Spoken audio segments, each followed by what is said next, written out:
Mac Power Users, episode 475. Something smells funny.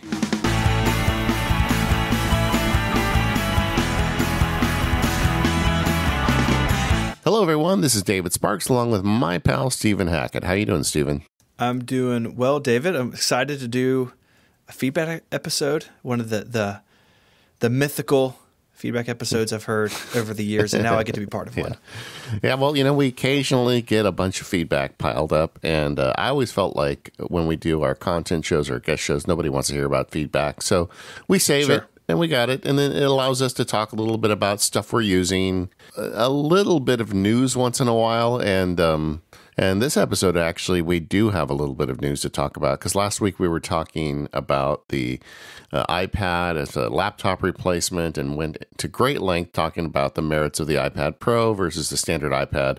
And then, of course, like the day after we released the episode, Apple adds some new iPads. They were waiting for us. If we had done that episode 2 weeks ago, the iPads would have been out 2 weeks ago, right? Is that how that works? Yeah, I know. So we're going to do a little bit of newsy stuff. We're going to talk about the new iPads and iMacs for this first segment. If you're not into that, skip forward 10 or 15 minutes. You'll be fine. The rest of the episode is feedback. But let's talk about the iPad first. I thought that was the news of most interest to me. The iMacs are great, and I'll tell you why it wasn't as exciting for me when we get there. But the iPad, they've added a new class of iPad. We've got our old friend, the iPad Air, has returned. It has, but it's sort of been reborn, right? It's like the iPad Air we knew, but better. So it's got a 10.5-inch screen, like the old iPad Pro, actually. Yeah. The old case design, so it's got the rounded edges, and it has the bezels, and it has the Touch ID sensor and the home buttons. This is not a Face ID, flat edges iPad Pro. It's the older case design that I think we're all really familiar with. But I think most interestingly to me is it picks up iPad Pencil support, but it also supports the Smart Keyboard, which, and I'm really curious what you think about this, because you use your iPad as your laptop replacement more than I do. When I think about the iPad Pro, I think what most people care about is the keyboard and the pencil, and things like USB-C and Face ID. Like, those are nice to have, but I kind of feel like Apple's taken the best stuff from the Pro, or at least the most mainstream stuff from the Pro, and put it into a $499 iPad Air. And I really like that. I'm curious what you think. I think it's great. I agree. I mean, the keyboard is such a game changer. I know it's not the best keyboard in the world, but it's just the case. And you open it up and you can type on it. And if you're somebody like me that does a lot of typing, it's super useful. The pencil I'm more mixed on, because I think the new pencil is so much better. It's really hard for me to get over it. And I understand it that this is a curved side device, and the Apple Pencil 2 is really custom designed around those new iPad Pros. I do wish, though, that anybody that wants to get a pencil could get the new pencil and it would work with any iPad. But those are really that's really a relatively small point, because the big point is if you want to get work done with your iPad and you need a keyboard and a pencil, now you're getting in for $500 instead of the roughly $1,000 you're going to spend on an iPad Pro. So I'm really happy for it. I just think overall the iPad line is in great shape now. We talked in that episode last week about how the low-cost iPad is still a great iPad. Well, the iPad Air is better than that. I mean, I think for a lot of people, you can get by just fine with this iPad Air. Oh, yeah. I mean, it's got the A12 processor in it, so it's super fast. The 10.5 inch is really portable. I mean, I had a 10.5 inch iPad Pro for a year, and that size is really nice because it's not that much physically bigger than the 9.7. They're really pretty close. It's a great iPad, and I think for me, if someone were to ask, hey, I want to explore using my iPad more, I don't want to buy another laptop, honestly, unless you have something that really demands a larger screen or USB-C, and at this point, USB-C doesn't do that much more than Lightning, this is a really good choice, especially considering the price jump from this to the entry-level Pro. No, I agree. I think this is the starting point, just like the MacBook Air for so long was the starting point. And what I would say to someone is, let's wait until June. I feel like that there are things that are going to happen in June, and maybe that extra power in the iPad Pro will be worth it. But, for most people, like I said, I would say the majority of people this iPad Air, you're not going to tell any difference between using the iPad Air with a keyboard or the iPad Pro. It's just going to be just fine for the stuff most people do when they think of getting work done. And that size increase to 10.5, even though it's just is it about an inch? It makes a huge difference on the keyboard, in my opinion. It does. A 10.5 inch keyboard case is usable, whereas you get less than 10, your fingers get pretty tight. It does. I just wrote an article just earlier today about the 9.7 inch iPad Pro, that first small one. And I still have one floating around, and boy, that keyboard is cramped. It really is. The 10.5 is a great size, and I think it's cool that it makes those features more accessible. But it's not the only new iPad. The iPad Mini is also, well, it never really went away, but I mean, it kind of went away. It kind of went away. It is back with, again, the A12 processor, so it's going to be really fast with that small Retina display. But it, too, supports the Apple Pencil. And, this thing is like the size of a small notebook, small paper notebook. The iPad Mini is little. I could kind of get behind the idea of an iPad Mini if you're looking for sort of like a digital sketch notebook type thing. The iPad Mini seems like a pretty good choice now. Yeah, well, I think there's a lot of people that are iPad Mini fans. Some people have like purses or bags that just hold an iPad Mini and they couldn't hold anything bigger, and it gives them all the iOS power and that small footprint. One of my kids still uses one, and it's not even the most recent one before today. It's ancient, but she loves it, and it's perfect for her, and she uses it all the time. So I think there's a lot of people out there that are big Mini fans. I'm glad that they didn't give up on it. I was a little worried they would, but I mean, just and not to get on about this, but the old pencil looks even more ridiculous next to the iPad Mini than it's as long as the Mini is tall, right? Yes, is crazy. Sort of comical. But I think I'm really glad. I think I would have been upset if it didn't have pencil support, and if getting pencil support means we've got to use the old pencil, then I guess that's what we have to use for now. But I'm really happy that it's out there. It's not for me, but for the people that are big iPad Mini fans, you're good to go now. I wouldn't hold my breath that it's going to get as many updates as the other iPads. But then again, who knows? Apple's always a changing company. But sure, just getting back to the point, contrast the iPad line to the MacBook line, where with the MacBook, there's a lot of confusion at different price points. There's not really a whole lot at the lower price range. In the mid-price range, there's too much. It's kind of hard to figure out. I feel like the iPad has really got a solid line of products at just about any price you could expect to pay for something with an Apple logo on it. Yeah, I agree. I think there's never been a better time if you're looking for an iPad. So the iPad was not the only thing updated this week. Apple's iMac line got updated as well. There's all-in-one desktops. The headline here is that, especially at the high end, you just have more to be configured options. So like the base model iMac, so the 1099 iMac is not Retina. It is an entry-level machine. I want to come back to that computer and its storage in a second, because I think there's something we should talk about. But the 4K Retina iMac got some increases in CPU and GPU options, and then the 27-inch, if you get the highest end and spec it up, you can really get pretty close to an iMac Pro in terms of performance. Actually, in fact, in some scenarios, then it would actually be faster than like single core if you're gonna. Yes. Yeah. So yeah, that single threaded application type workload, the iMac will be faster. The iMac Pro is still much better graphics and is a multi-threading monster. Yeah. But the iMac is it's really interesting, right? You can buy an iMac for $1,200 that is like a great machine to put in someone's office or be a home computer with the kids, or you can spec it up and do audio and video production on it. It's really a really wide-ranging line, and these updates, I think, just further that sort of direction with the iMac, that you got to spend some money, but you can really have something really powerful in a slim desktop. Yeah. I mean, I agree, but to me, it's not that different. The original, the last generation iMac was very similar. You could spec it up, and it would be very close to a low end iMac Pro. They had a lot of options at the higher end to really make it a machine that can work for you. At the lower end, I guess let's talk about the lower end for a minute. The big kind of stain on it was they still have spinning disk drives, and they don't have, once we saw the iMac Pro and you said, oh, you could take something with the exact same case design but make a better internal computer that's thermally way more friendly and just has got some really nice benefits. I was really kind of hoping that the next iMac would be more like an iMac Pro on the inside, but with just cheaper components.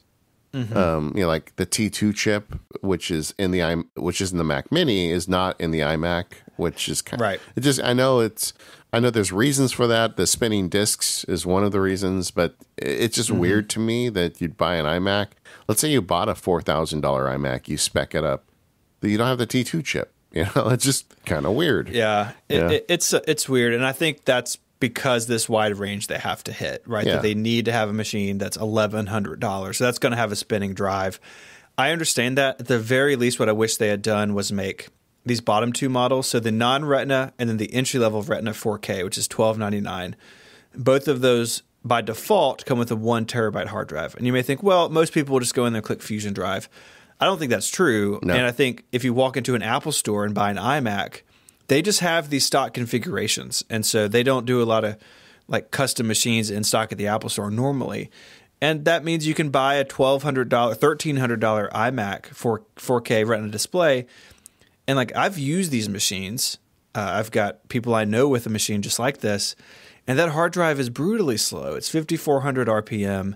You get beach balls. And if you're going to buy a 21-inch iMac, I would definitely spring for the Fusion Drive or all SSD if you can.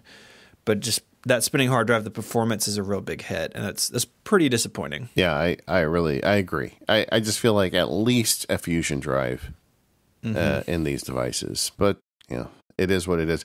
I'm not super excited about the iMac. I feel like, yeah, that's nice. It got a spec update. I'm glad that they've got the most current processors in it. And I'm glad that it's continuing to get updates because for a while, Macs were not getting continual updates. Right. I'm not even really that upset that it's a 2-year cycle, or at least this round is. I don't think it makes that much of a difference. But I do wish, because it, let's assume it's another 2-year cycle. That means in 2021 you can go into an Apple store and buy an entry-level iMac that has a spinning drive instead of an SSD, and that's not good. No, it's a bummer. Yeah. I think one question people may have is, where is the line between the iMac and the iMac Pro? I don't know where. That's like actually kind of a complicated question. One factor to consider is your workload. So I before I bought my iMac Pro, I bought a loaded i7 5K iMac, now like whatever it was, a year and 3 months ago. Yeah. And that 5K iMac under load, the fan would be pretty loud. Like it was definitely noticeable. And if that's not a big deal for you, that's great. But if you record podcast all day, it's a problem. And so for me, what kicked me into the iMac Pro territory was that it's effectively silent at all times. And I haven't spent time with these new iMacs, but I would imagine that fan is going to be a little noisy at times. And so if that's a concern, that is something to consider. And my sort of general thought here is, look, if you're speccing an iMac to $4,000 or $4,200, like if you're within $1,000 of the iMac Pro and you can swing it, the iMac Pro is a much nicer machine. Yeah. You get additional ports, a much better GPU. I kind of think you don't have to go real far before you tip over. Better thermals, better camera. Way better. I mean, like even some of the YouTube stuff I do, I have a fancy camera, but sometimes I just shoot them with the iMac Pro camera because it's good enough for that. Whereas with a standard iMac, it wouldn't be. I think once you start getting into the ballpark, an iMac Pro, even though on the outside it looks the same, I mean it's darker, but it looks the same. On the inside, it's very different and far superior in just about every way. So, once you get into that ballpark, then it may make sense. That's what I did, frankly, is I was speccing up an iMac because I had the original Retina iMac and I decided last year to get a new one. And I was speccing up the iMac and then realized I was getting close enough to an iMac Pro that I just bought an iMac Pro a low end one, and I do not regret that decision one bit. I mean, last week I was screencasting all week, and I was getting builds out so much faster than I used to. I mean, it's just crazy. But it's great. Yeah, but it just depends what you do too. I mean, you and I both do a lot of video, so there's a lot of people listening to the show that have no need at all. There's a lot of people listening to the show. You get the stock iMac, get a 27-inch stock iMac, bump up the storage to SSD if you can afford it, and a decent amount of RAM, and you're good to go. So before we move on, there's something in this Google Doc that I cannot let go. All this, I'm just going to, just for the listeners, all this bullet point says is dead possum story. And I just can't, we have a lot to talk about, but we can't move on until you tell me what this means. Oh, man. I got in my daughter's car over the weekend. I'm like, something smells funny. And I'm not sure what it is, And I live kind of in Southern California is a weird place. I live kind of where there's a lot of mountains and hills. I live at the base of some mountains, so I do a lot of hiking and mountain biking. So I've been chased by a skunk. I have stumbled into mountain lion tracks, which I immediately ran away from. I've seen I've bumped into multiple rattlesnakes. So I have an experience with wildlife around here. But I'd never had the idea of dealing with the problem I had when I got my daughter's car. And something smelled really funny. I pulled over, opened the hood, and there was a dead possum inside the hood of the car. Oh, come on.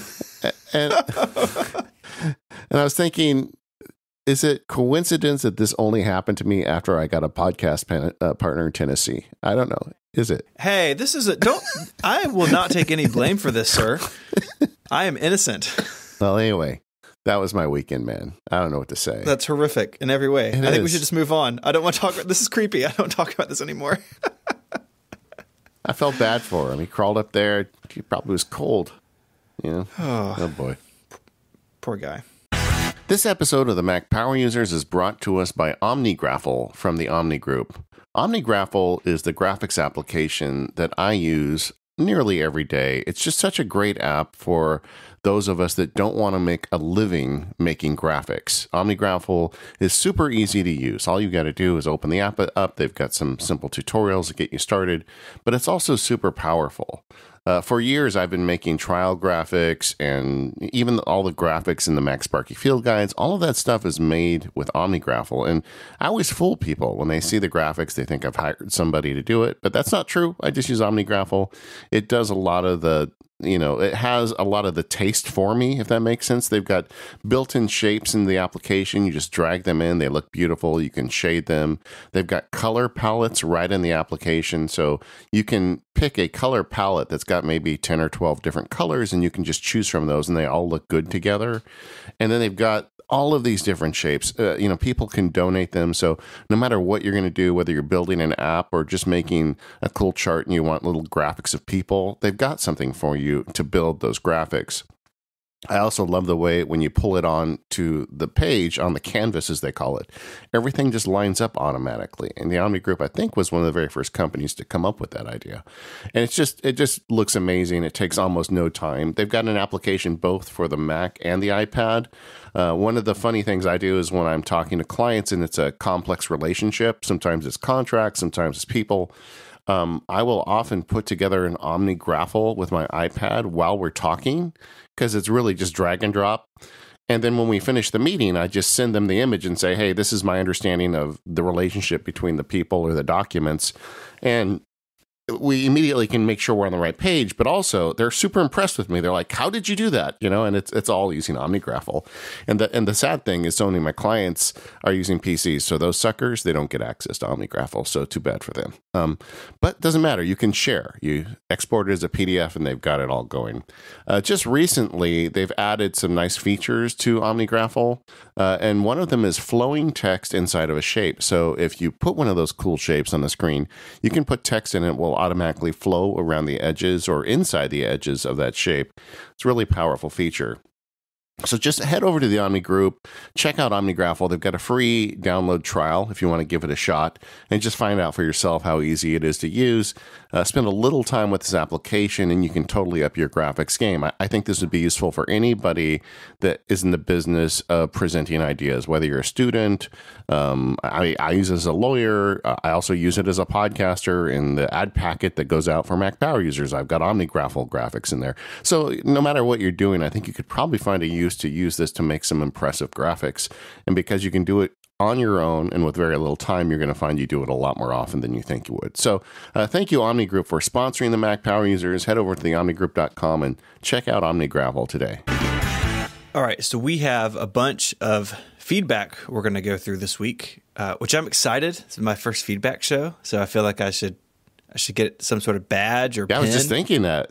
Oh, man, this is it. You're going to get your feedback badge. I'm going to mail it to you.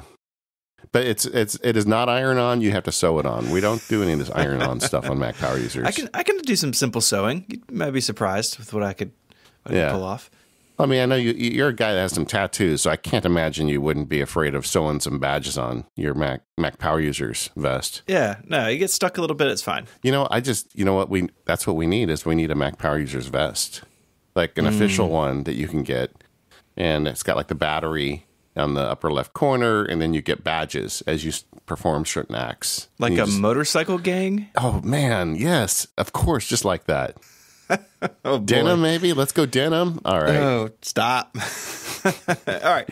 So we're going to start with the Mac Mini, and specifically like external storage. This has been a wide-ranging discussion in the forums and on Twitter and various places of, if you have a lot of data and you don't want to spring for one of those big, expensive internal SSDs on the Mac Mini, you can totally get by with something like an external SSD, or we talked about Drobo or Synology. And one thing we didn't touch on in that episode that I think we should now is using RAID. And so RAID is a technology that you can put multiple drives together and treat them in a couple different ways. So you could say, okay, I have 2 drives and I want them to be effectively mirrored. So every file on drive A automatically is on drive B. So if drive A kicks the bucket, all your stuff is secure on drive B. And then you have something like striping, where drive A and B act as one big volume, and what you get is faster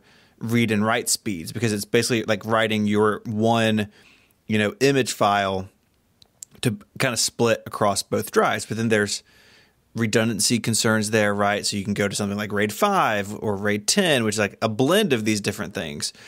You can go on and on, like way down the rabbit hole with RAID. And one reason I at least kind of didn't bring it up is that a lot of people, if they think about a RAID, okay, I'm just going to buy 2, external SSDs, and I could RAID them together in software, which you can do in Disk Utility on the Mac.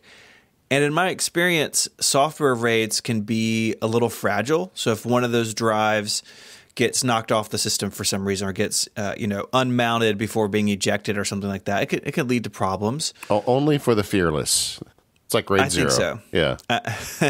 I think so. And so you can do something like hardware RAID. So like Mac Sales and other companies have basically chassis that you slot your drives in, and there's a hardware controller in there. So the Mac just sees one device, and then that device manages, okay, this bit goes here, this bit goes there, and you can select RAID 0, 1, 5, or whatever you need.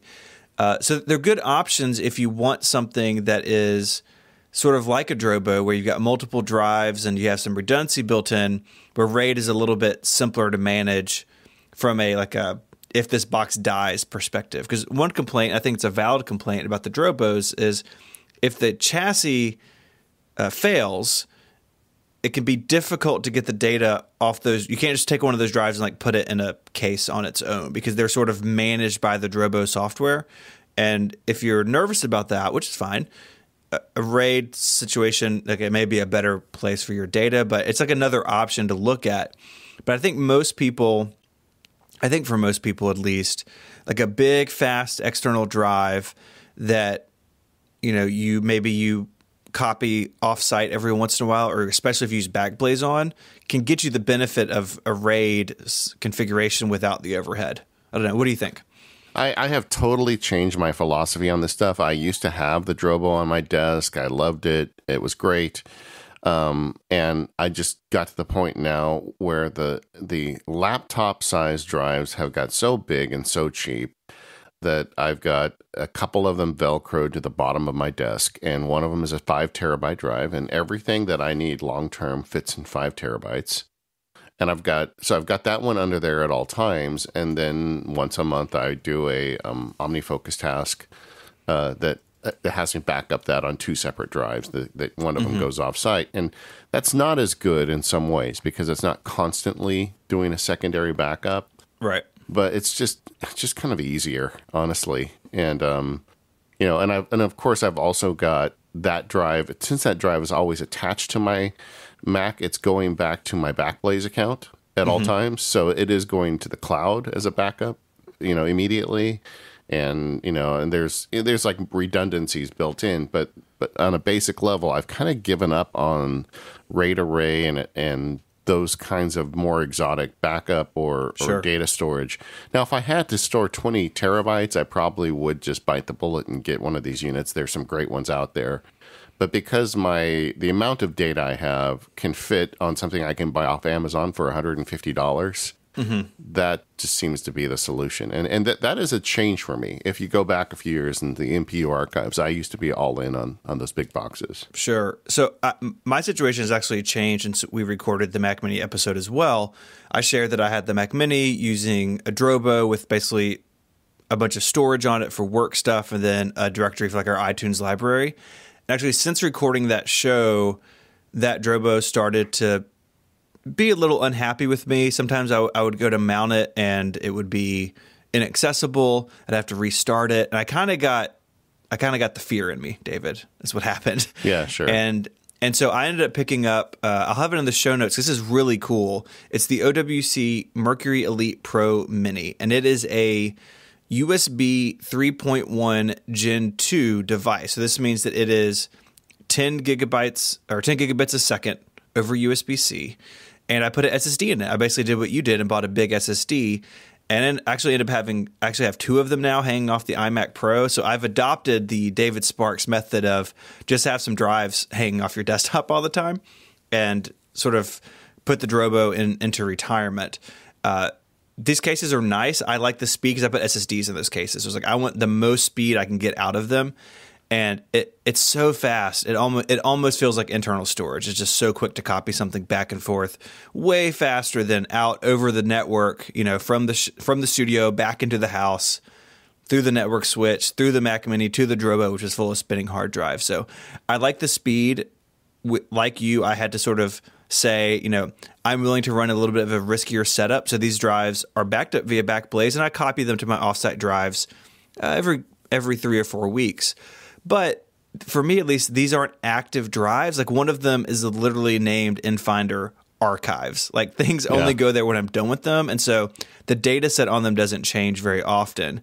If you're running something like your photos library off one of these, I would be a little more religious about getting it backed up. But for something that's sort of cold storage, if you will, I think kind of where you and I are, like I'm acceptable with the level of belt and suspenders you and I have on.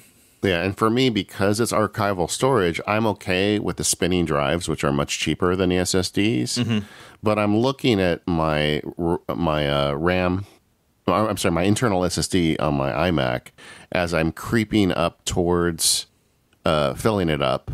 And I just did a bunch of screencast projects and things. So I do put that stuff on the archive when it's done. But if I ever get to a point where my internal SSD isn't big enough for my operation files, then I would definitely spend the money to get an SSD and a housing like this. This is more money than I'm spending because you're getting much faster speed. And I think that the tipping point there is as soon as you start working off that drive as opposed to just dumping things there, then you want to spend the extra money. I think that's a good assessment. What SSD did you put internally? I went with actually just looking at the Samsung Evo series. So it's a regular like 2.5-inch drive. So it's not one of those like little mSATA or NVMe drives. The 850 Evo. And there was a sale on them on Amazon Prime. If you keep an eye on these, sometimes they drop in price a pretty good amount on Amazon or other places. And so you can, if you don't need something immediately, you can save some money. So like right now, as we're talking, this will be different by the time this is out, I'm sure. The 500 gig one is $100 off. Like these go on sale on a pretty regular basis. Yeah, and from what I've talked to friends who are in the SSD external business, Samsungs are probably the better ones to buy. I guess you should research that before you go out and buy one. But my understanding is Samsung is pretty good at that business. I've been really happy with mine. I've had one. My old Mac Mini had one in it. I mean, effectively forever, and it was totally fine. In fact, when I took that Mac Mini out of service, I pulled the SSD out of it and have it on the shelf if I ever need to put something in a machine for somebody. So I like them, but yeah, I've had good luck, I guess is what I'm saying. When I was in high school, I was doing a lot of music, and a friend of mine sold me a used Atari 512 ST. 512K, right? And but it had built-in MIDI ports, and it was great if you're working with a keyboard. I mean, like a piano keyboard. Sure. So I got it from him, and then me and another friend decided to turn it into a 1 meg machine. Ooh. 1 meg. Cooking with gas now. Oh, you know, the way you did it was crazy. You opened up the case. We bought the chips out of the back of a magazine, because that's what you did back then. Mm-hmm. And we literally soldered them on top of the existing chips. I don't know. I mean, it was like surgery. And when we got all done, I fully expected the thing to go up in flames, and it worked. It was great. I had a keyboard computer for 2 or 3 years with the 1 meg. And back then, 1 meg was killing it. Yeah. Serious computing business going on there. Yeah, exactly. That's good, Stephen. I like that. So there's an SSD solution out there for me if I ever get to the point that I need to start using that as active storage. We also had some feedback about Synologies, which we touched on in that episode, and my stance on them really hasn't changed since that show, including reading this feedback. That for most people, a Synology is a little too much overhead. They're pretty expensive, although we had feedback from somebody who says they buy used chassis, which is something you could do. You don't have a warranty or anything, I guess, but you can go that route. But in terms of overhead, I really mean that it's got software on it that you have to deal with. And for most people, including me, I just kind of want a big bucket of storage. And that's sort of been my feeling on Synologies for a while now, but not everybody agrees with me. Yeah, see, I guess from the flip side of that, the argument for the Mac Mini that I would make is look at the difference in price. I mean, you don't need to really soup up a Mac Mini much if you're going to use it in this role. But then if you're a Mac Power user and you've bought in and you're using, things like Hazel and automation, how convenient it is to be able to drive that stuff off the brain for this bucket of storage. I'm not in the market for either, but if I was going to do it, I would do it with a Mac Mini. But no, I think it's a good point in the forums, and if Synology does it for you, you should be careful. A lot of people get into that cult, and then they're never the same again. But if it does it for you, then go for it. Just don't bring me in. That's all. There you go. And there are a couple of iOS apps that make accessing data on a Synology or on a Mac Mini easier. And so one that I use is called FE File Explorer Pro. That's kind of a terrible name, but this is really clever. So you can go in there and connect to a bunch of different types of servers, and it exposes them in the Files app in iOS. And so your Mac Mini or your Synology or your Drobo or whatever becomes a file provider in iOS, which is really awesome if you are using that to store a bunch of documents that you need on your iPad or iPhone. The other one is Document 6 by Readle, which is it's one of these apps. There's kind of nothing Documents can't do. It seems like it can play video. It has all this stuff built into it, and you can also use it to connect to a home or office server. So you have some options there if you have data on a Mac to get it onto an iOS device. Yeah, one of the points that reminded me, one of the points I didn't make earlier, of the reason why I went from the network storage to this new, Velcro under the desk system is that I set up the old system thinking that the whole family would use the storage. And in years of having this operational, including me showing people how it worked, I am that dad who said, okay, look what we got. Now this is what you can do. Nobody ever used it. I had folders for each one of my family members. Yeah. And there was zero activity in it in like 3 years. I mean, just nothing. No thanks. No one has done that for me either. Like no one ever touched the Drobo. No one ever logged into it.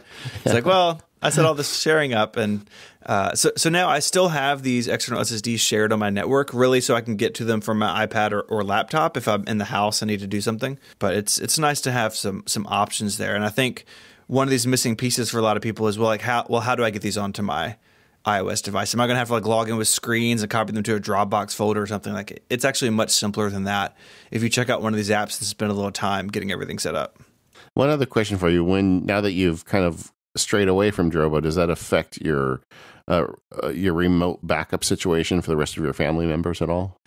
So my wife's MacBook Air was backing up to the Drobo, and so I did end up getting her just like a 2 terabyte USB hard drive off Amazon, and so that's just now plugged in to her LG Ultrafine display and just tucked up under her desk. So she's not getting backed up when the machine is not at her desk, but the reality is her MacBook Air is basically a desktop replacement. She doesn't use it away from her display very often. So again, I feel like that was an acceptable change as far as data management. But you were smart to plug it into, so you got her a monitor that has a USB port. So yes, when she plugs into the monitor, it just necessarily attaches to the drive. I think she's got that LG Ultrafine they sell in the Apple Store. And so it's a single USB-C cable to the MacBook Air, charges it, drives the display, and mounts her external drive. I think it's a real challenge for family members that aren't into this stuff. Just hand them a drive and say plug it in once in a while. I know it's not going to happen. Like I do that for my wife's computer, and then I see that it's been like 3 months since the last time it was plugged in, and then so that's a challenge. I think plugging into the monitor was real smart. The way I handled that was we still have, even though I'm running the Eros and I love the Wi-Fi with them, I still am running the old time capsule, not as a Wi-Fi router, but just as a backup device, and that's working okay. But eventually that's going to die, and then I'm going to have to figure something out. Yeah, there's always something. I mean, you could share one of the drives off your iMac, and because you can do Time Machine sharing from macOS now. It used to be like a macOS server thing. So you have some options when that thing finally goes up in smoke, so to speak. At some point, I'm just going to have like a rack of small drives under my desk. It's going to be like... And then in like 3 years, you're like, what if I got one big box to put all these in? And the cycle will begin again. Exactly. Oh, man. You know me too well. Yeah. One last thing before we move on from the storage conversation is Simon wrote in with some good feedback. We were talking about how you back up something like a Synology, and that can be more difficult than backing up a Mac Mini or an external hard drive hanging off a Mac. And I'll put this in the show notes, but Synology has an app on their products called Cloud Sync. And basically what this does is it acts like a cloud backup client. It runs on the Synology, and you can basically send data from the Synology to Amazon Drive, AWS, so that includes like Glacier for like long-term storage, Backblaze B2, which is similar to Backblaze's like backup app, but it's just basically raw storage. You can just send data over there. And a few others. It's in the show notes if you're interested. But you can get stuff off of Synology, but I still maintain that I think having a Mac do this stuff is still easier for most people. And at least for me, the way that I want to work, I don't want to deal with a Synology. And that's just a matter of personal taste, I think, which is totally fine if you agree or disagree. But it's not as bad as it may seem to get data off one of those things. This episode of Mac Power Users is brought to you by our friends at 1Password. And a feature of 1Password that I've been spending some time with recently is Watchtower. So this is just in the app, and Watchtower is like I'm trying to think how to say it. It's like your bodyguard on the internet. So WatchGuard is there monitoring your passwords for a couple of different things. It can tell you simple things like, oh, you've got some duplicate passwords, which of course we know is not good. You need unique, strong passwords for everything. But it also monitors your passwords and your data in these really big security breaches. So in January, 773 million records were added to Watchtower's database. That's a number that I can barely comprehend. And it means that chances are we all have stuff in this. And so what Watchtower does is it will alert you, say, hey, that password you were using over there, that's in this data breach, and so it's probably good to go change that. So you don't have to go out and like try to find where these data breaches all get posted online, right? You don't have to go like search for your stuff in there. 1Password, which you're already running, can be proactive for you and protect your data and give you alerts when you need to act. And that is just incredible to me. 1Password, of course, comes in versions for families and teams, so you can make sure that everyone you work with or everyone in your household has the same protection you do, and it works across a wide range of browsers with that shortcut that is wired into my right hand, Command plus \. AgileBits, the developers 1Password, are always on top of the latest technology. So they're always keeping an eye out for things to add to Watchtower, but they're also keeping up with the tech on all of these platforms. So they use things like Face ID and the iOS password keyboard now in iOS 12 to make sure their app is as integrated as possible into the systems you use every day. Head over to 1password.com/MPU to learn more and to sign up for a free 30-day trial. When you do sign up, you'll get 20% off. That's 1password.com/MPU for a free 30-day trial and 20% off. My thanks to 1Password for their support of the Mac Power users. So we talked about G Suite since you've joined the show and got some feedback on that. One of the questions I had asked during that show, and it was an open question I didn't really know the answer to, was while G Suite does not feed you ads if you pay for it, do they still read your data to add to their, presumably anonymized data, to add to their Google machine to make better ads for other people? So we heard from listener Greg, who looked it up, and in the terms of service for the G Suite account, it says, notwithstanding any other term of the agreement, Google will not process customer data for advertising purpose or serve advertising in the services. I'm a lawyer. I'm not even sure what that means, man. I was going to ask you, I was like, so what does it mean? Well, it says they won't process your data, so that's a good sign, but I don't know. I mean, I feel like at some point, I didn't really research it any further than what Greg sent in, but I don't really feel that I still have the answer to the question.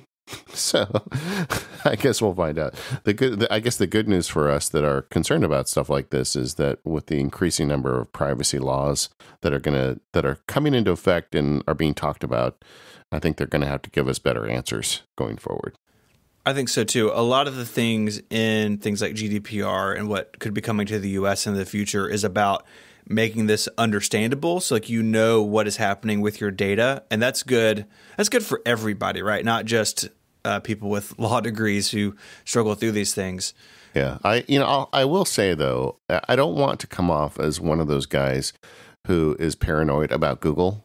I mean, sure. I think that they have some great services and there's some stuff they do that's great, and if you use them, I'm not telling you you're making a mistake. I just think that the thing I want for the listeners of this show is that they're going in with open eyes. That's all. Mm-hmm. And if you're going with open eyes and you say it's worth it, I want Gmail is awesome and I don't care, to the extent they're using my stuff to feed up ads, then I think you're okay. I don't think there's a secret person in Google just reading every email that you send through. I don't, you hear some nutty ideas about Google out there. I don't think it's that bad, but at the same time, I think there's a lot of people that don't have open eyes who just jump in. I think that's a really good summation of it. And I think that to a degree, it's a personal decision, right? So like for me in my business, Google Suite, G Suite, Google Apps, whatever it's called this week, it is the best set of tools for how we work and what we need. And so we've made that decision. We've made that trade-off to say these issues with Google are worth the price of admission. But that may not be true for everybody, and it may not be true for all businesses. And that's where alternatives come in. So we spoke about the big ones on that episode, But Tim in the forums sent in some other kind of, I don't want to say necessarily less well known, but maybe less well used alternatives, starting with Dropbox Paper. So this has been around a while, and it's kind of like Google Docs, right? So you have a Word, I almost said a Word document. You have a document where you can share it, you can do real-time collaboration, you can leave comments. It works on iOS, I think, better than Google Docs, actually. It supports Markdown, which is awesome if you use that like I do. But for me, so I tried this when Dropbox Paper first came out, and I had some like really bad sync issues early on, and I kind of haven't looked at it again. And that coupled with all my work is already happening in Google Docs and Google Sheets, like I don't feel the need to explore this. But if you want something like this and don't want Google Docs, or Google Docs, you're unhappy with how it works on iOS, which everyone should be, I actually think it's come a long way. I spent some time with it leading up to this episode, and it's way better than it was when I checked it out last time. And if you have a Dropbox account, it just comes with it, which is really cool. Yeah, another one that was suggested was Quip, and Quip is really similar to Google Docs. In some ways better, definitely a better iOS application, and it's free to use unless you add several members. I think it's $30 per month for a team of 5. You had researched that, I think. Yeah. They've been purchased by Salesforce, so once again, big data is getting involved. But it's a great app. Rose and I use it to run the automators. I just, because I'm a nerd, I have 3 different podcasts. Focused runs on Apple Notes. Automators runs on Quip, and Mac Power Users runs on Google Docs. And I kind of like having my hands in all of them so I can see, where they're getting better and getting worse over time. Mm-hmm. But the Quip is fine. And if you're not in the Google system, not into it, this is a great alternative. Another good alternative is Airtable, which it's like part spreadsheet, part database. Like both of those words sort of lack the nuance to describe what Airtable is.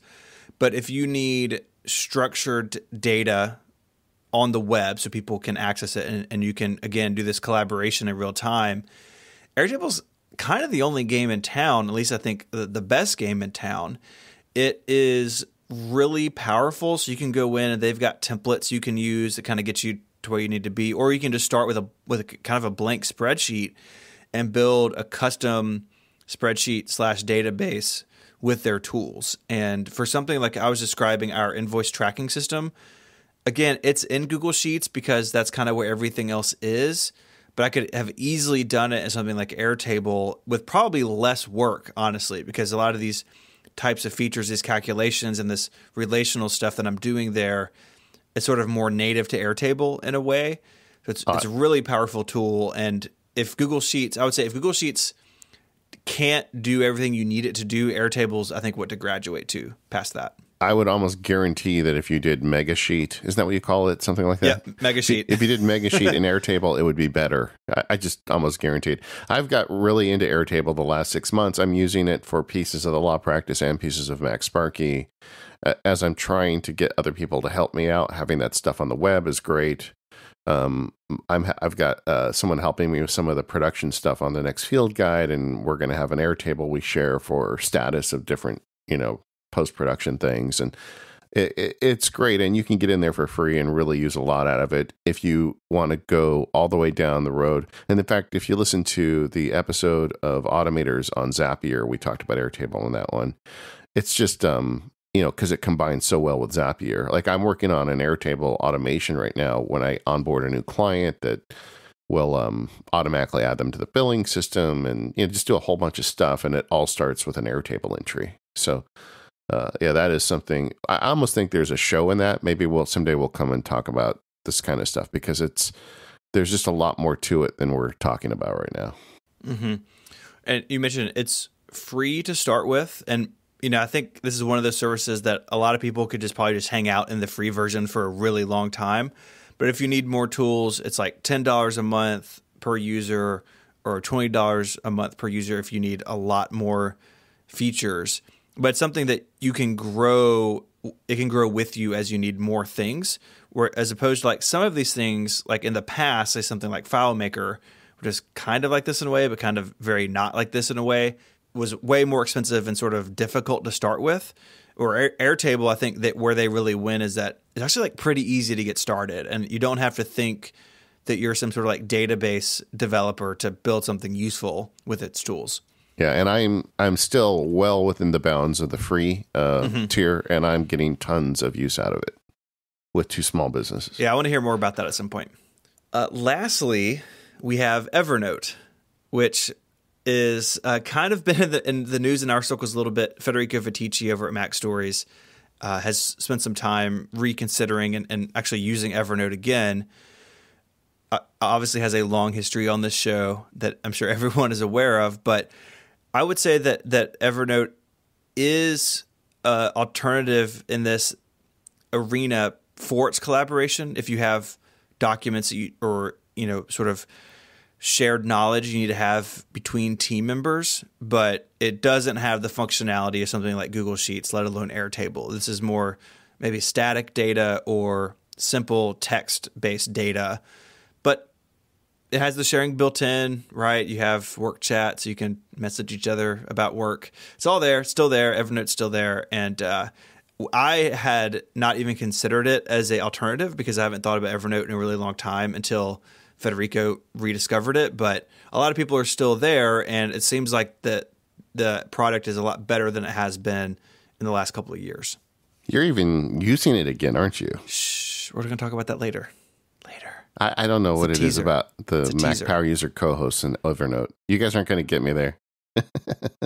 We'll talk about that in a bit, I guess, but it's there too. So I guess the headline is there are a lot of options here, right? Beyond Google. I mean, we didn't even mention. So you were talking about the different ways you do podcast notes. I'm a guest host on a show in a couple of weeks, and when they emailed me, they said, "Oh, we'll just send you a link to a Pages document." I was like, "Oh yeah, Pages has sharing and collaboration, kind of like." Lots of these things do it. Microsoft Office does it as well. But I think the tools that are better at this are still kind of online first, where Pages and Office may struggle a little bit more than something like Google Docs or Airtable that was like kind of built for the web from day one. This episode of the Mac Power Users is brought to you by Luna Display. They are the makers of the only hardware solution that turns your iPad into a wireless display for your Mac. And that means you'll have a second display that's super portable with basically zero lag and gorgeous image quality. The Luna Display is just a little red thing that plugs into the back of your Mac. And then you put an app on your iPad, and that's the experience. Then you just run the app, and you've got an external display that works right off your Mac. It's amazing. It gives you extra screen real estate, which can always be useful. Not only do I use this thing sitting next to my Mac while I'm sitting here, I also use it. I'll just take the iPad downstairs and use my pencil and my iPad keyboard to be working off my Mac. It's a way that you can get remote even when you don't own a laptop like me. Setting up these extra screens is always fiddly, but Luna Display just makes it easy. You plug in the hardware and you're good to go, and it all works over Wi-Fi. So another way I like using it is if you travel. If you've got a laptop and you bring an iPad with you, then suddenly you have 2 displays in your hotel room. Luna Display is a complete extension of your Mac. It supports external keyboards as well as Apple Pencil and touch interfaces. It basically turns your Mac into a touchscreen device. And the all-new Liquid Video Display Engine significantly reduces latency, and it's a faster screen refresh rate. So listeners of Mac Power Users can get an exclusive 10% off Luna Display. Just go to lunadisplay.com and enter the promo code POWER, POWER, at checkout. That's lunadisplay.com and promo code POWER at checkout. Go there now, upgrade your setup. You're going to love it. lunadisplay.com, promo code POWER, POWER, and get 10% off. Our thanks to Luna Display for their support of this show and all of Relay FM. Okay, so I want to talk a little bit about the Apple Watch, sort of as a mini topic. Yeah, okay. Because I heard a rumor about you in the Apple Watch, and I feel like we need an intervention.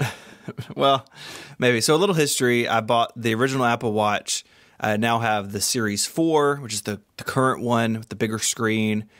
And I've basically worn it pretty consistently since it first came out. And I, like everybody else, had the sort of struggle with it early on, trying to figure out what it was for. And the first hardware was really slow. Like, I actually picked up my original Apple Watch not too long ago. And I was like, man, this thing is so nice. Like, I remember when it came out, how amazing the hardware was. And then I remembered, oh yeah, it took 18 minutes to start up. Like, it was just so slow. The Series 4 has solved most of that, but I'm running into some sort of, I don't know what it is, but over the last month or so, I have been primarily not wearing it and really only wearing the Apple Watch during during a workout. So like this morning I was at the gym and I wore the Apple Watch to the gym and then came home and put it on my nightstand and put my other watch on. And it's not even necessarily about the other watch. It's not about that I love the way it looks or I want to feel fancy, even though both of those are true. It's just I've crossed some sort of threshold where I don't want the technology that close to me right now. And I'm curious if you ever have seasons like that or if I've just, gone off the deep end. I think you're going off the deep end, brother. Oh, no. I mean, you're invested in this Apple tech. I mean, I don't know. I every time I hear all the whining about the Apple Watch being an interruption in their life, it's like that was true even when it first launched. All of those notifications are customizable. So, I mean, yes. I don't care. If you really want to go and be like Mr. Hurley and have a fancy watch, go for it. Yeah. And I get that you just look at it and it always has the time on. I mean, the one downside with the Apple Watch is that small delay when you twist your wrist. Which feels like they could fix it at any point, right? Like the Series 5 could do that. The next version of the software could do that. It's like that's a leg to stand on for now, but I don't think it's one to stand on forever. To me, the flip side of it is, to me, I get so much more out of an Apple Watch than I have ever got out of a normal watch. And I wore a analog watch most of my life. I've always been a watch guy. When I was in high school, they had calculator watches. I did not go there. I was just I have one now. Yeah, there you go. I like the analog. I know how to read analog time. I can look at hands. It's great.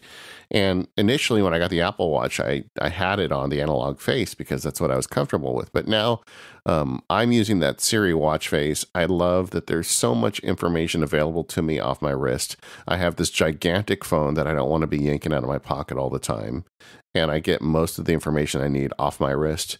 Because I block schedule, I can look at it and see what's on deck for me coming up through the afternoon, when people text me, or even like when you send me a message through Slack, I get a notification. I mean, it's a small number of people, but the people that do get through, I get it immediately off my wrist. I do miss some of that. And I have felt a couple of times like, oh, I definitely should have seen this earlier, and I would have, to your point, if the watch had been present.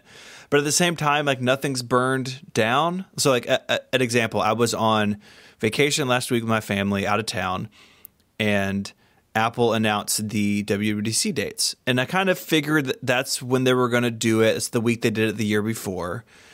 And I knew that if it happened, my phone was going to be in my pocket. I'm out with the family. And so I told Mike, I was like, okay, if you text me and I haven't answered in like 10 minutes, I need you to call me because, I'm going to ignore a text message in my pocket. But if the phone rings, I'm always going to look and see who it is.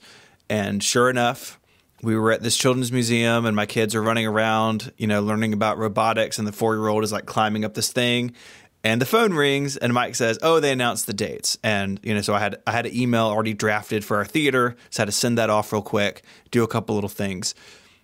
And that was a situation where like that could have gone badly, but I planned ahead as like, I need you to call. So like that will get my attention. And so I'm still kind of working that out where this fits with all of this, but and it may be a phase or it may be something that, I've turned a corner with it and I don't wear it anymore. I will keep you informed, but it's just something that's kind of been going on in my life over the last month or so.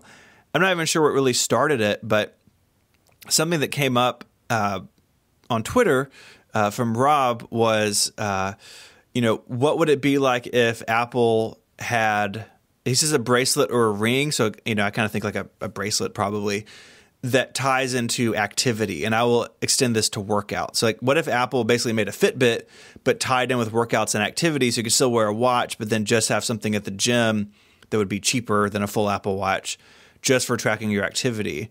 And like, that is really interesting to me, because the reason I still wear it at the gym or when I go for a bike ride is I want that data. I want to participate in like the activity and workout stuff, but not enough in my everyday life to wear it every single day. And so I'm kind of in this middle ground. I don't know if Apple would ever do a device like this, but I think it would be kind of cool, especially if it's cheaper than the Apple Watch, to say, hey, get your health and activity stuff through this little thing. You just wear it, you charge it once a week because it doesn't have a screen. Maybe it's really simple, but that would be really cool for me where I am now. And I guess we'll just see how I feel about this in the future. But as of right now, it's kind of where I am, to be honest. Yeah, it's interesting because, Cal Newport has a new book out about, putting yourself basically on a social media diet and disconnecting more. And that's a real movement, and I totally get it. But I guess in my mind, the Apple Watch for me actually kind of helps me disconnect with limits. And I'm really good at being brutal on notifications. I don't get much on my wrist, but I do like it. And to me, between the notifications that matter, the health stuff, which I use every day, and the calendar blocking, the ability to add a task to OmniFocus with just a tap on my wrist. It's just a combination of little things that I would definitely miss. And so I really am a big fan, and you couldn't get me to put on a watch that doesn't give me all that functionality at this point. And Mike was giving me a hard time about it because he got me to buy some fancy pins. He's like, oh, you're in the fancy pin club. Next, you'll be in the fancy watch club. And I'm like, no, I won't. It's a much more expensive club. Yeah, so I'm just not interested. I like the functionality of the Apple Watch. And maybe it's because I grew up using, old-timey watches. Mm-hmm. And just like the same reason why I don't understand why anybody would buy vinyl when I used to have to use vinyl records and all the problems they had. I still remember melting my Miles Davis record when I was like 12 and being very sad. Put a desk light over it, and I was sitting here doing homework, and then I saw this black stuff dripping on my homework because the record player was on the top of my desk. It was Miles Davis slowly dying on my homework, man. That makes me really sad for a young David. Like, oh, it was. I mean, because we didn't have any money, so it wasn't like my parents were just going to go buy me a new kind of blue, Yeah, man, that was the best album too. Anyway. I'm sorry we had to bring that up today. Man, I'm hurting now. Anyway, let us know. But the other thing I would say is, if you're feeling weird about the watch, is why don't you try scaling back what the watch does? Maybe if it's an interruption, get serious about the notifications and turning a bunch of them off. I don't know. I think that's good advice. Oh, man. Miles. Oh, I'm so sorry. I didn't mean to bring up a painful memory. Let's wipe that memory away, though, with stuff that we're currently playing with. Guess what, Stephen? I'm back in Apple Notes. Oh, come on. I played with Bear for a couple months, and it's just, I don't really care for the way it displays the text with all the markdown syntax. I don't need all the H1s in my, and all that stuff. And yeah, I agree with you, I think. I just, at the end of the day, this was one of the things where I wasn't getting enough benefit out of it. Bear is a great notes app, especially if you want to be automation friendly. I make a podcast called The Automators, but I found even with all those tools, I wasn't writing any automation for Bear. Mm-hmm. And Apple Notes is just everywhere, and it's so easy to get stuff in there. It's one of those things where the first party app makes a lot of sense. Because I have a bunch of shared notes, I had to use Apple Notes anyway. So, I just decided, heck with it. And I reestablished my notes database, and I'm good to go. Until, the next thing. I was talking to Terpstra, and he's got some things he's planning I'm not allowed to talk about. And I'm like, oh, great, you're going to throw me into another existential crisis. That's all I'll say.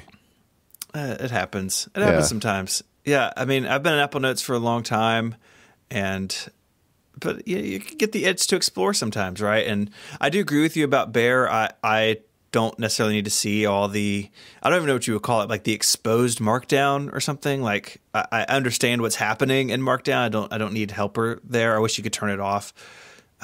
For me, though, the biggest thing with Bear is that I'm not a tagger. Like I want folders and subfolders, and Bear is built all around tagging. And if that's how you work, that's awesome.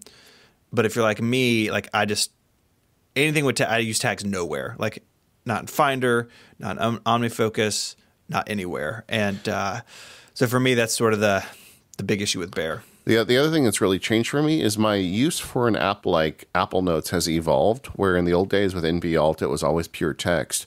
I have come to appreciate the ability to drop in links and pictures and other things. It is my version of Evernote, And we're getting ready. We're redoing some stuff in our bedroom. We've been married 25 years. We've never owned an actual bed frame. We had this we have a frame with wheels on it, but there's no headboard attached to it. It's like when we were married, we were broke, and somebody gave this to us, and then over the years we bought 2 or 3 beds for the kids, and but you always your own stuff is the last thing you ever worry about. So we decided 25 years, let's get a headboard. So nice. So we're doing some stuff like that, but I want to drag pictures and things into a note, and Apple Notes just makes it really easy to do that stuff. Maybe I give Evernote a hard time, but I've actually kind of reverted to a version of Evernote with Apple Notes. Mm-hmm. It is nice to have images and PDFs and all that kind of intermix. I do a lot of that in Apple Notes. The other thing I'm playing with is exposure to Mike Hurley and Mike Schmitz, for that matter, has cost me money again. Mm-hmm. And when they do that, when we were in Chicago, they were both bragging about these new mics they bought that they just love. And I'm also playing more saxophone. I have a band now. I'm going to have to explain that at some point. But, yes. But I'm recording. I'll just leave a pin in that one. But I'm recording myself on an instrument as well as my voice, and I wanted to get a mic that was kind of more versatile for that kind of stuff. Mm-hmm. But I didn't want to necessarily go spend a lot of money. Well, I did spend a lot of money, but I didn't want to go spend the kind of money that you spend on like a ribbon mic for a saxophone. So either way, I upgraded my one and only mic, which is now I don't know, I think it's Neumann, the way you say it. Yes. It's a Neumann 105. And I don't know if you can tell my dulcet tones have been better the last couple episodes, but that's why. It's a great microphone. It is... If I were to upgrade from what I'm using, this is what I would go to. I like the way this sounds, and it is it's a great choice. I think especially for the money. Like, it is expensive, but like you said, it's not like expensive with a capital E, I guess. Like, well, it was $600, so it cost me a lot. But it's expensive, but it's not 4 figures. You can spend 4 figures on a microphone easily when you're talking about, especially like instrumentation and that sort of thing. Yeah, but it does a great job, and you do sound really good. I noticed actually you sent me some test samples. Yeah, when I got it, I bought it on Amazon. I was thinking, okay, return period. So I did some samples for Steven, and the first thing I noticed with his mic is that the gain is much lower on my my preamp because it's just better that way. Which means I think that's one of the reasons why it sounds better. Yeah, it does a great job, and you sound awesome. And we definitely need to hear about this band. I want to hear about how you're recording. We got to talk all about that soon. Yeah, maybe the next feedback show. Maybe we'll have something we can share by then. Yes, some sweet jams. Okay. What about you? Okay, I'm going to start with my microphone situation. Not for podcasting, but I was using a Rode microphone for my YouTube videos, but I wasn't really happy with it. I was getting a lot of background noise, and it was hard to get the levels where I wanted them. And so a friend of mine had recommended the Rode VideoMic Pro Plus. The Rode VideoMic is a different thing. The Rode VideoMic Pro Plus is what you're looking for. I've got it in the show notes. And the dog cow video, which I put up a little while ago, it's the first first video I've used this microphone on, and I was super pleased with how it sounded. This microphone has a lot of really clever things about it. It's still battery powered. It actually comes with a rechargeable battery, but you can put AA's in it. But it senses when the camera comes on and then turns itself on when the camera comes on and turns itself off when the camera turns off. A bunch of these other microphones don't do that. They just have their own little power switch. And I can't tell you how many times I recorded something just to find out that I hadn't turned the mic on. So you got the crappy internal microphone on your camera. Yes, which is unusable. Yeah. Or most of the times when I shoot a video, I don't clean up until the next day because sometimes I need to go back and do like little pickup stuff here and there. And I can't tell you how many times I'd come in the next day in the office and the microphone was just on all night long, just burning, AA batteries to the ground. So I'm really happy with this. The thing that really makes me excited about it, though, is it has some really nice features around recording levels. So it can record kind of like the bass volume level, but then it also can go drop like 10 dB, and it can actually record both at the same time. So the problem I have is when I speak, the way I naturally talk, I have a lot of range and volume. So I go from pretty quiet to getting pretty loud, and that can be really easy to overdrive a microphone. Now, when I record podcast, I have everything dialed in to account for this. But with video, I don't have as many good options, and this microphone gives me more headroom there. So I was really pleased with it, and way better than what I was using, which isn't even worth mentioning what I was using because I'm just so happy with this. So if you're doing video stuff, this is a pretty reasonable microphone at like $300. Again, you can spend a lot more. You can also spend a lot less. But so far, I'm really pleased with it. Good. Yeah. I've always struggled with sound in my videos, which is weird since I do audio for a living. But there's so many more factors with video. Like it's so hard. I mean, if you look at a bunch of the YouTube videos I do, I've actually got my podcast mic jammed into the frame because that's the only way I could get decent audio. Yeah. And that just the videos I do that are pure voiceover, I've done several of those that I record on my podcast rig. But videos that I'm on camera, which is most of them now, the way that I want to shoot it, that just doesn't work. And so I'm using the shotgun mic. I've used clip-on lav mics before, which I don't like the way they sound. And I've got a pretty decent setup that I borrowed from somebody. I borrowed this from a friend like a year ago. I should probably give it back now that I actually think about it. But a shotgun mic kind of gives me the flexibility I want there. So I've been really happy with that. While we're speaking about Mike Hurley, though, I have some more Mike Hurley blame. Oh, no. Wait, I just saw this in the show notes. Okay, you got to tell us about this, Stephen. So let me back up a little bit. In 2015, when I quit my job, for the first 3 or 4 months, I did pretty robust time tracking to understand where my time was going when I was starting out. And I got to the end of 2015, or maybe the beginning of 2016, and I thought, I have a handle on this. I don't need this anymore. Really since starting Mac Power Users, a lot of things in my schedule that were very stable for a couple of years kind of got upended. I ended a couple of projects. I joined this show, and I realized I didn't really have a good grasp on how much time I was spending on different things. And you're welcome. You're welcome. Yeah, it's a good problem to have. Like, it's not me complaining. I'm glad to be busy. I needed a better handle on it to make decisions, right? Like when you're self-employed, or even if you just have a side project, you need to have good data to make good decisions. And for me, where I am was I needed to re-implement time tracking. And Mike and I were speaking about this, about my general feeling of overwhelmedness. And he was like, well, how much are you actually working? And I was like, I don't know. And so I have reactivated my account with Toggl, Toggl, which is kind of a funny name, but really nice time tracking software. It runs on the web, it runs on the Mac, runs on iOS. There's a really nice iOS app that's coming out in the coming month or so, I think, that is a Toggl client. It's way better than the built-in, or than the first-party client, which I'll share when that comes public. I'll be sure to put that in the show notes somewhere. But there was a time when workflow was like a thing all of the super nerds had in beta for like a long time, and we all kept mentioning it on podcasts but not really explaining it.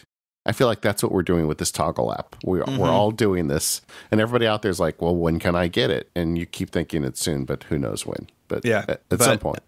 Yeah, but so on the Mac, I'm running Toggl. Actually, I made a Fluid app, so I get like the one app browser thing. Sure.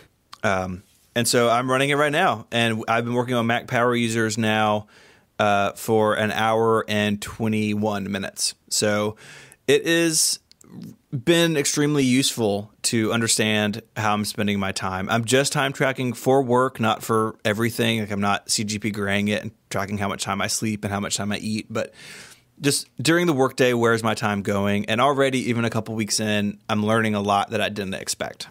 One piece of advice I'd give you is don't make too many categories. I think a mistake when people get started with this stuff is they make too many categories.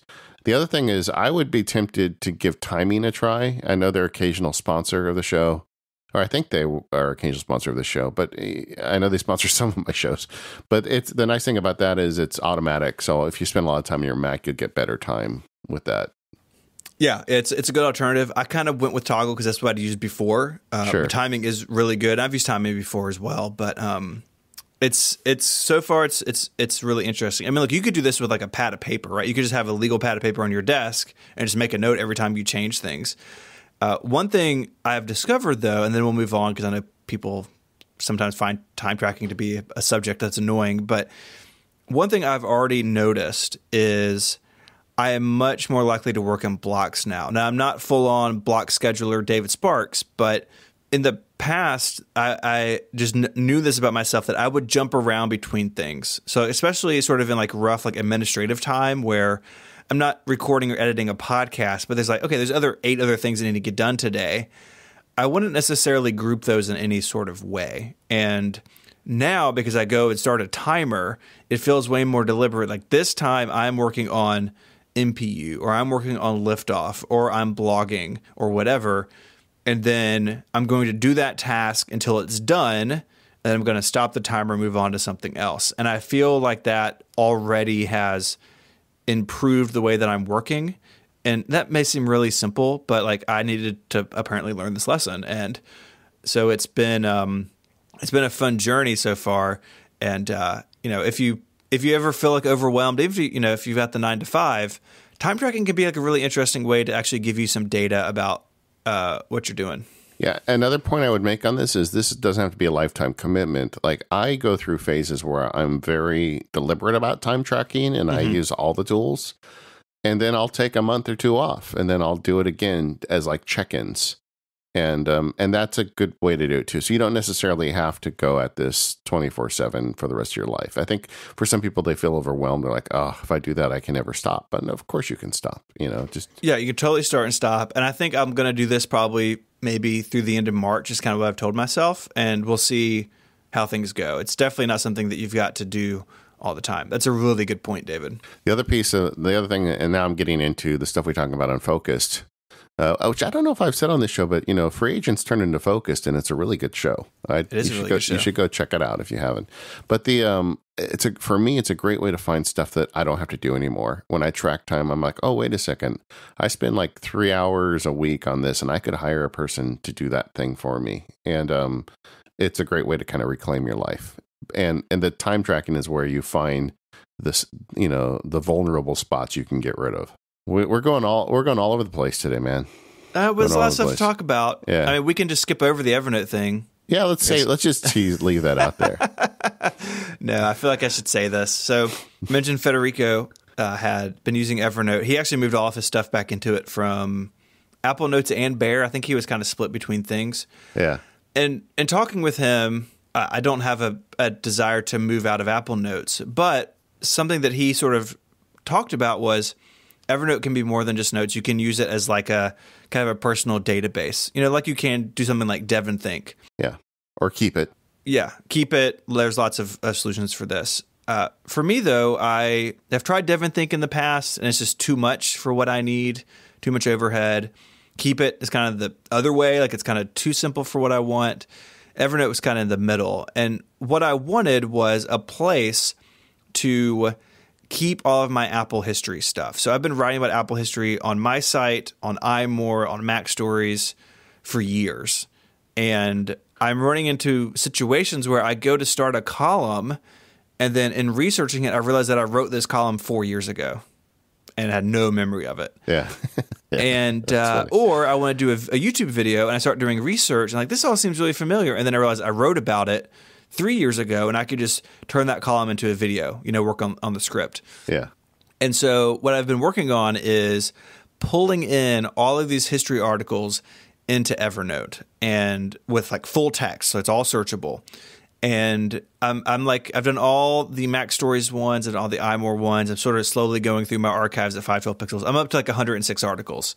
Already I can see things of like, oh, I've covered like a B and D, now it's time to go back and cover C, right? Like kind of put the narrative together in an article or a video.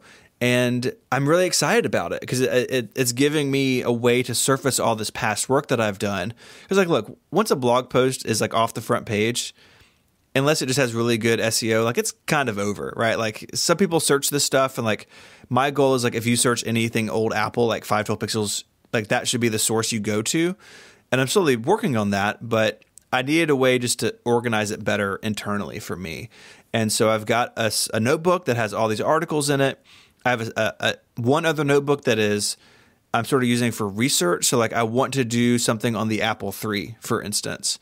And over the years, I've bookmarked things and sent things to Instapaper, and like they're all scattered everywhere about the Apple III. And now I'm sort of compiling all that into a note in Evernote.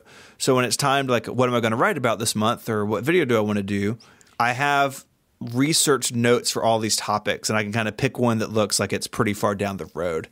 And so far, it's only been a couple weeks, but so far I'm actually really liking it for this purpose. Again, I don't want to move fully into it, but having just a place where like Evernote is the Apple history stuff is that kind of cool, actually. And it's fun to go back and read these old articles and like connect all these dots. So that's where I am with Evernote. Who knew in 2019 it would be on the dock of my Mac, but here we are.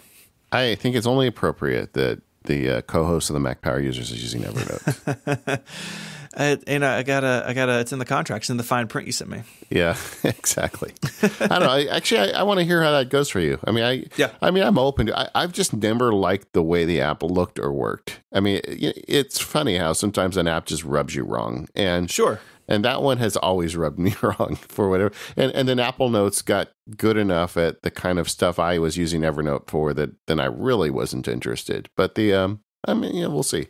Yeah, and don't get me wrong, it's still buggy in places and like does weird things. And I'm actually using a shortcut from Federico that's actually better than like the Evernote Clipper at pulling in text and images. Like there's lots of work that needs to be done, but for really specific tasks, like it can be a unique solution. I could have used Keepit or DevonThink totally. Like DevonThink would actually be like really good at this, but it's all DevonThink again. It's like, this does 1,000 things. I need 2 things. And so Evernote was sort of the middle ground.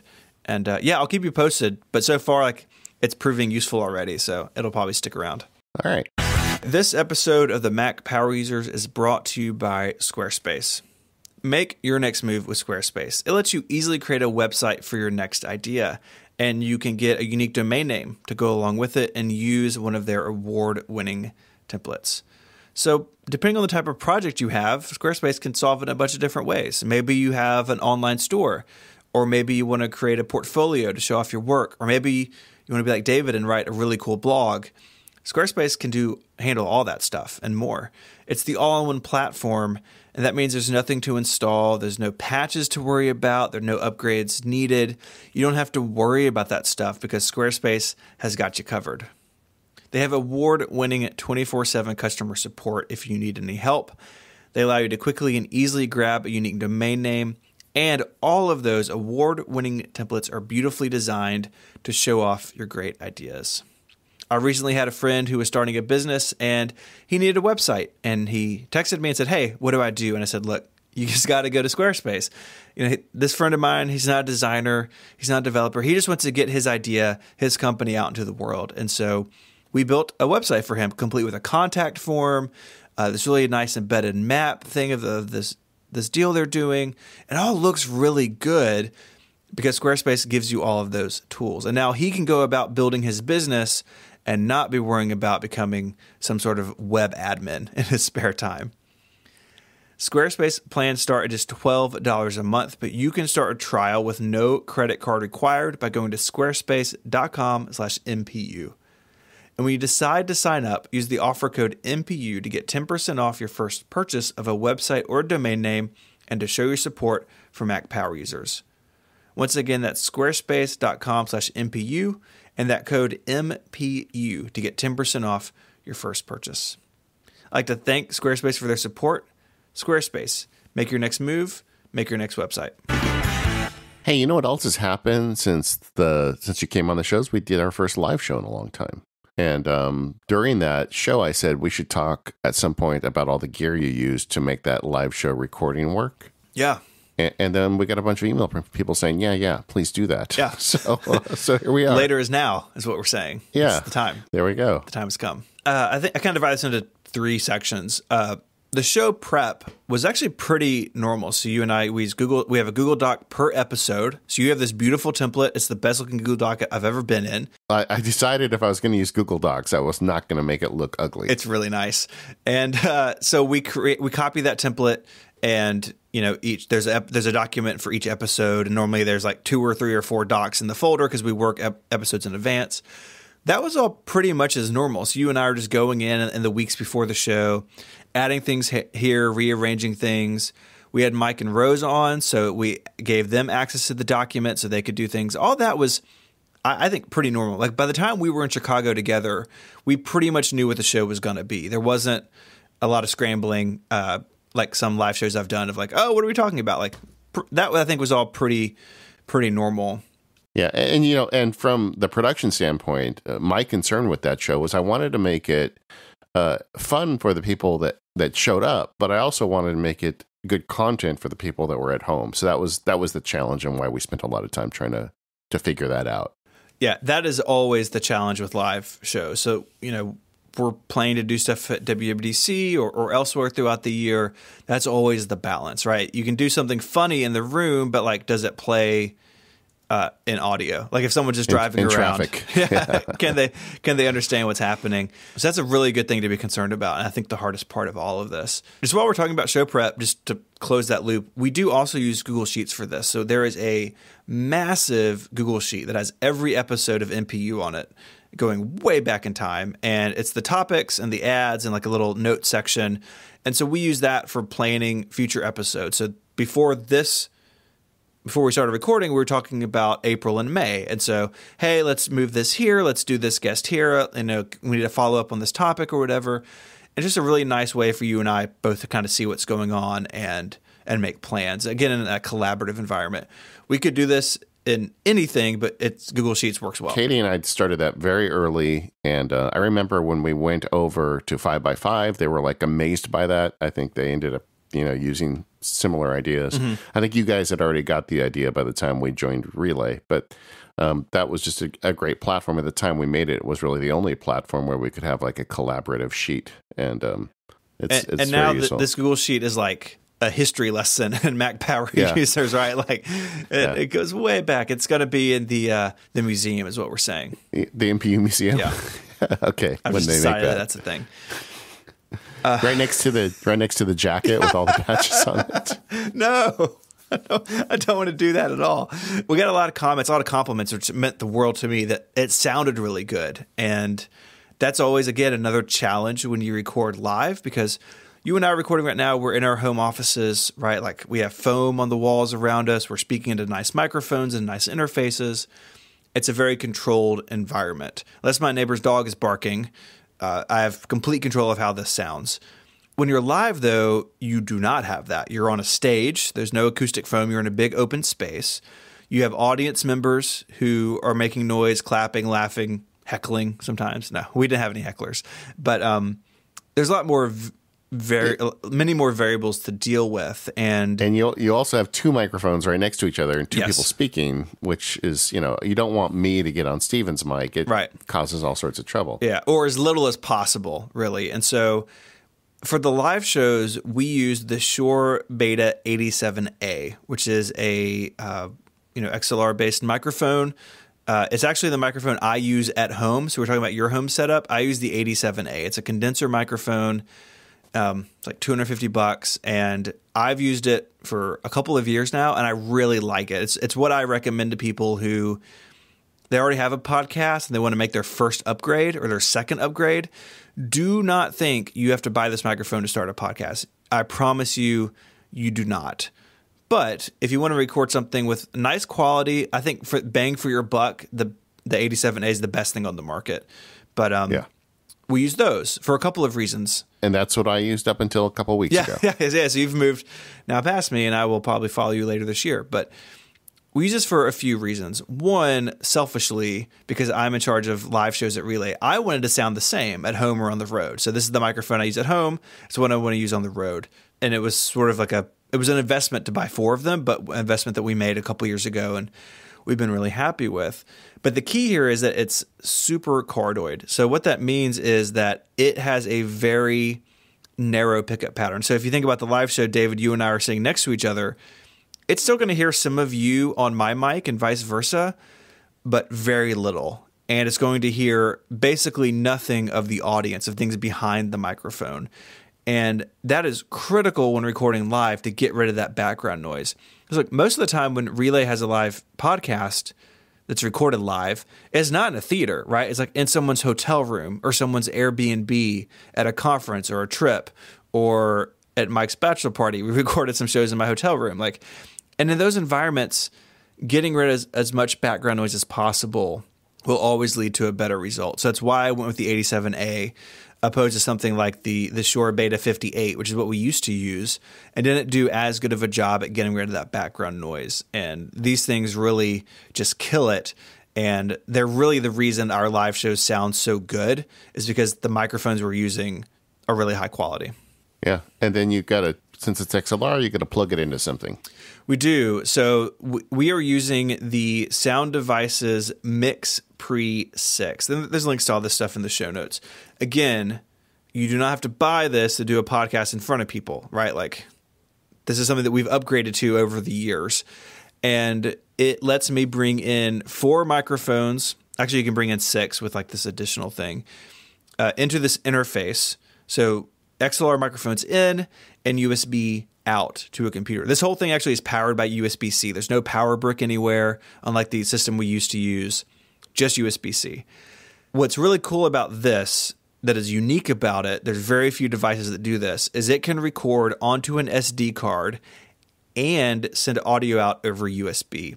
Most of these field recorders, like a bunch of the Zooms, which is what we used to use, and some other things, they just record onto SD. And the only way to get audio out of it is through the headphone jack. It's not USB. And so there's a link in the show notes as well to Jason Snell at 6 Colors writing about how he podcasts with an iPad, which is not something I recommend at this point because it's really fiddly.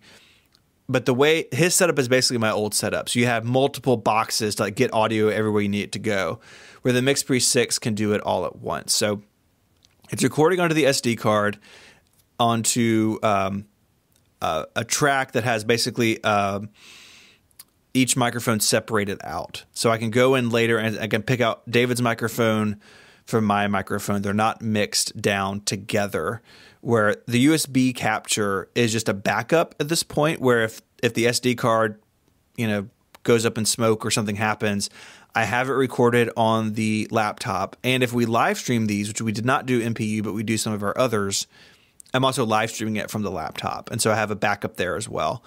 And I've been really happy with this. Chicago was actually the first time I've used this piece of gear on the road. And I've been really happy with it. And I get really clean recording because the microphones are good. The preamps in this device are really good. They could drive basically any microphone you could pair with it.